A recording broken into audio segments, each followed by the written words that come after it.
তো hello students, আবার চলে এসেছি নতুন ভিডিও নিয়ে। তো তোমরা বুঝেই গেছো ক্লাস 9 বা 10 এর ম্যাথমেটিক্স সাবজেক্টের উপর ভিডিওটা হতে চলেছে। তো আজকের ভিডিওতে কন্টেন্ট থাকছে কোয়াড্রেটিক ইকুয়েশন বা দ্বিঘাত সমীকরণ। তো এই অধ্যায়ের সমস্ত বেসিক জিনিসগুলো নিয়ে আমরা আলোচনা করব, তো যাতে তোমরা ভিডিওটা খুব ভালোভাবে বুঝতে পারো। আর এই অধ্যায়ের সমস্ত খুঁটিনাটি জিনিসগুলো নিয়ে আলোচনা করব। পুরো ভিডিওটা স্কিপ না করে দেখো। তো চলো ভিডিওটা শুরু করা যাক। তো এখন আমরা কোয়াড্রেটিক ইকুয়েশনের চ্যাপ্টারটা শুরু করব। তো এই চ্যাপ্টারের একদম বেসিক জিনিসগুলো নিয়ে কিন্তু আমরা শুরু করতে যাচ্ছি। তো এখন আমরা কোয়াড্রেটিক ইকুয়েশনের চ্যাপ্টারটা শুরু করব। তো এই চ্যাপ্টারের একদম বেসিক জিনিসগুলো নিয়ে কিন্তু আমরা শুরু করতে যাচ্ছি। তো প্রথমেই দেখো এখানে এ এক্স স্কোয়ার দুটো ভেরিয়েবল আমরা দেখতে পাচ্ছি। তো এটাও কিন্তু একটা অ্যালজেব্রিক এক্সপ্রেশন। তো এর সাথে আমরা বি এক্স দুটো ভেরিয়েবল অ্যাড করলাম, তাহলে এটাও কিন্তু একটা অ্যালজেব্রিক এক্সপ্রেশন তৈরি হলো। সেম ভাবে আমরা এখানে একটা ভেরিয়েবল অ্যাড করছি, তাহলে যেই এক্সপ্রেশনটা পেলাম সেটাও একটা অ্যালজেব্রিক এক্সপ্রেশন। তবে এই অ্যালজেব্রিক এক্সপ্রেশনটাকে বলা হয় কোয়াড্রেটিক অ্যালজেব্রিক এক্সপ্রেশন। ঠিক আছে, তো এখানে দেখো সব থেকে এক্স এর পাওয়ারে সব থেকে বেশি কত আছে? 2 আছে। তাহলে এর ডিগ্রি হলো 2। ঠিক আছে, তাহলে 2 ডিগ্রি যুক্ত একটা কোয়াড্রেটিক অ্যালজেব্রিক এক্সপ্রেশন কিন্তু আমরা দেখলাম। তো যদি এই এক্সপ্রেশনটার ভ্যালু থাকে, কোনো একটা ভ্যালু, সামথিং একটা ভ্যালু থাকে, ধরলাম আমরা ভ্যালু হচ্ছে 0, তাহলে এটাকে বলা হবে quadratic algebraic equation. The variable x is a root of the equation. তো আমরা ধরলাম এর ভ্যালু 1, বি এর ভ্যালু 3, সি এর ভ্যালু -4। তাহলে যেই এক্সপ্রেশনটা আমরা পাবো সেটা হলো এক্স স্কোয়ার প্লাস 3x -4। এটা একটা আমরা কিন্তু অ্যালজেব্রিক এক্সপ্রেশন পেলাম।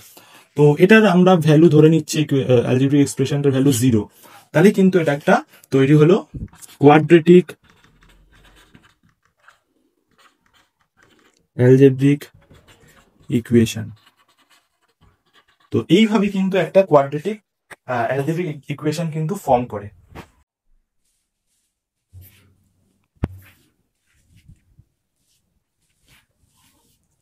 তো স্টুডেন্টস, আমরা দেখলাম কিভাবে একটা কোয়াড্রেটিক ইকুয়েশন ফর্ম করে। তো এখন আমরা দেখবো যে কিভাবে একটা ইকুয়েশন সলভ করতে হয় by using zero product rule. তো এখানে একটা ইকুয়েশন দেওয়া আছে, তো আমরা যে ফর্মুলাটা ইউজ করব সেটা হলো by using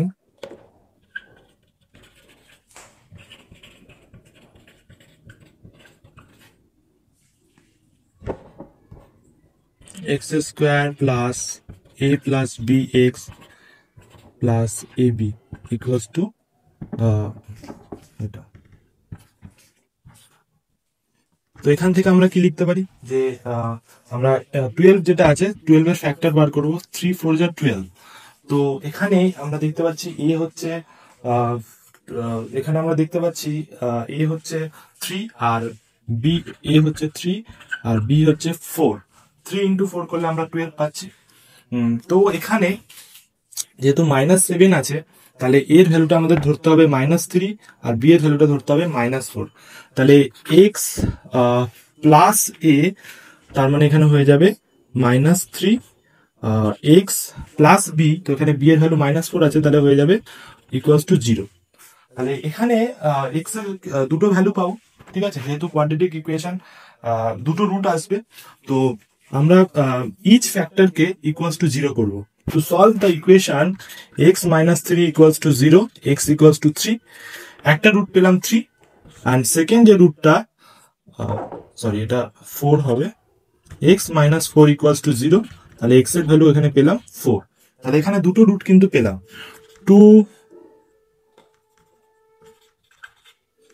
two roots are 3 and 4। তো দেখো এইভাবে কিন্তু আমরা জিরো প্রোডাক্ট রুল দিয়ে কিন্তু একটা ইকুয়েশন সলভ করতে পারি।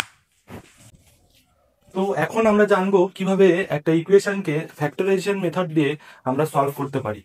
তো দেখো এখানে যে লাস্টের যে টার্মটা আছে, কনস্ট্যান্ট টার্ম 25, আর এক্স স্কোয়ারের যে কোএফিসিয়েন্ট আছে, এটা প্রথমে কিন্তু আমরা মাল্টিপ্লাই করে নেব 50। তাহলে 50 ফ্যাক্টরাইজেশন করব। কেন ফ্যাক্টরাইজেশন করছি তো এখনই দেখলে বুঝতে পারবে।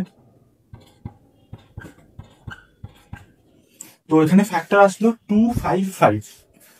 তো এই ফ্যাক্টরগুলোর এমন কম্বিনেশন নেব যাতে আমাদের মাইনাস করলে কিন্তু 5 যেন আসে, ঠিক আছে। তো এখানে তোমরা দেখতে পাচ্ছ 5 টু যা 10, 10 থেকে 5 মাইনাস করলে কিন্তু 5 আসছে, মানে এক্স এর কোএফিসিয়েন্টটা আনতে হবে, ঠিক আছে। এই ফ্যাক্টরগুলো এমন কম্বিনেশন নেব যাতে মাইনাস করলে 5 আসে।